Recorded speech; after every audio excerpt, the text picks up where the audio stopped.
See siin on Tiiu. Ta on munakana. Kohtute temaga rängal hetkel.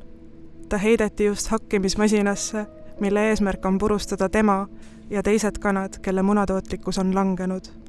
Siin ta on, jalgupidi masinas. Aga alustame algusest. Tiiu esimene mälestus on masinate hääl ja tunne, et tema muna ümber käib ragistamine. Siin on ta vastkoorunud tibu, ümbritsetud mürast ja kaosest. Ta siutsub ema järele ja püüab end teha kuuldavaks tuhandete teiste väikeste häälte keskel, kuid neid hääli ei kuule keegi. Äkitselt on ta liikuva lindi peal ja kõik ümberringi toimub kiiresti. Kõikjal on käed, kes tibusid haaravad ja loobivad. Tiiu ja teiste kanatiibude saatus on toota mune, nad jäetakse ellu. Kuid nende vennad visatakse lindi kõrvale masinasse ja nad kaovad. Mitte keegi ei näe neid enam kunagi. Nad tapetakse pärast koorumist, sest neilt ei saa mune. Pärast seda topitakse Tiiu koos teiste tibudega uutesse kastidesse ja laaditakse veokile.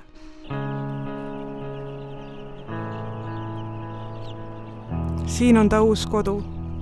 Kõik tema ümber on tehtud metallist ja ta jagab ruumi koos 50 teise tibuga.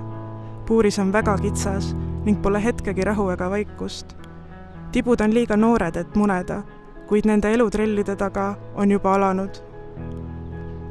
Tiiu elab siin 18 nädalat, kuni saavutab munemisküpsuse. See on Lotta, ta on puuri üks pisemaid linde ja ta ei jää ellu. Puuris pole midagi teha ja kõik on väga stressis. Mõned tibud muutuvad agressiivseks ja nokivad tema haavu.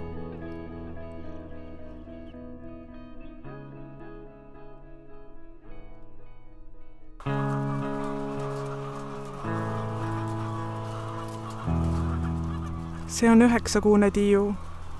Ühel hommikul, kui ta on hakanud munema, tõmmatakse ta vanast puurist välja ja tuuakse siia.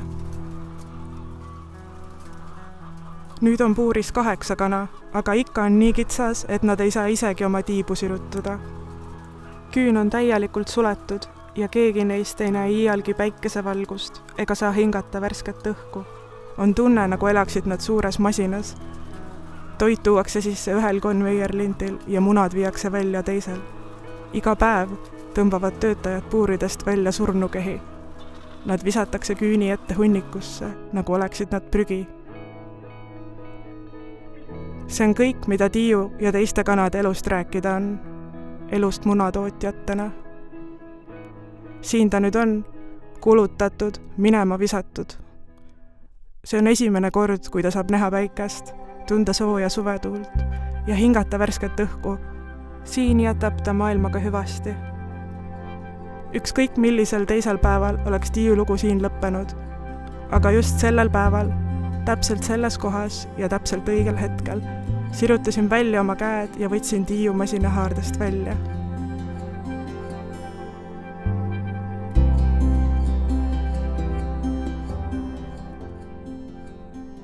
See on Tiiu lugu.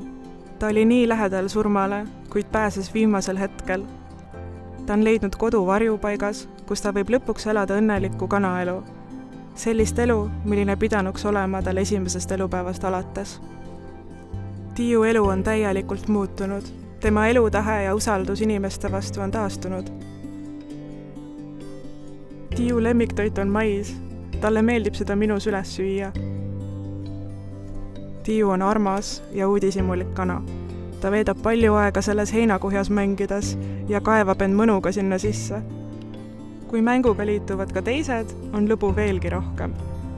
Kui meie juurde kolib uus kana, on Tiiu alati esimene teda tervitama. Ta kaagutab rahulikult, justkui öeldes, et nüüdsest on kõik hästi, et nüüd algab elu. Kui Tiiu lugu sind liigutas, siis palun näita teisi kanu, kes on nagu tema. Palun ära osta enam kanamuna ega toitu, mis muna sisaldab. Kui sa pole valmis munast loobuma, siis osta ainult selliseid mune, mille päritolu saad kontrollida.